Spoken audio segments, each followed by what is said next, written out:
One of the requirements for your website is to have a table and also to have a form where the user could potentially leave feedback or send an inquiry to the website owner.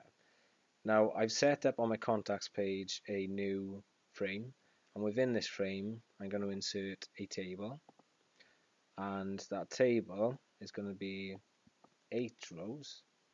It's going to be one column, and the width is already set as 450. Now the border thickness I've set as 0 already because I don't actually want people to see the outline of the table and the structure of it, so it won't actually be viewable when I preview it in the browser.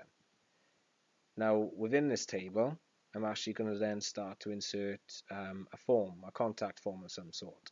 So where we've been using the layout option over here on the right hand side, I'm going to change that to forms, and in the first part of the table, the first row, I'm going to add a text field, and I'm going to have a text field which allows people to put in their first name. The ID, I'm just going to put it without a space just in case it gives me an error message. But then the label, which is actually the text which comes with it, I'm going to set it out so it looks a bit more formal. There we go.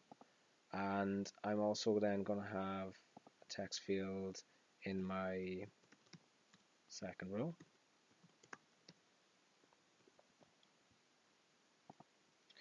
I'm then going to have a website address, an email address as another detail I want my feedbacker to actually give me. And I'm also going to add something called a text area, which is basically a bigger area where people can type in like a comment or a question, something which would get sent into the website's owner. So I'm going to call this comments, and I'm going to press OK. Right. Last thing I'm going to put on this, on my fields, when people filled in these details, I want them to be able to actually submit the information or the question they might have set out. So I'm going to use a button, which I'm going to call submit. I don't need to put a label on it because the button itself will have the label inside it. Now, if I save that, so Control S, and I then go to view it in my browser, so it's the contacts page,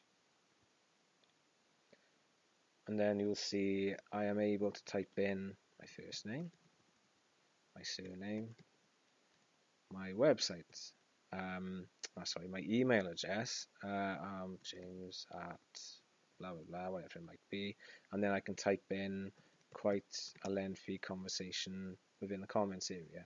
Now when you press submit, nothing will actually happen, it'll clear the fields, but it's just to show the examiner and to show us as teaching staff that you are capable of setting up a table and also setting up a form within your website.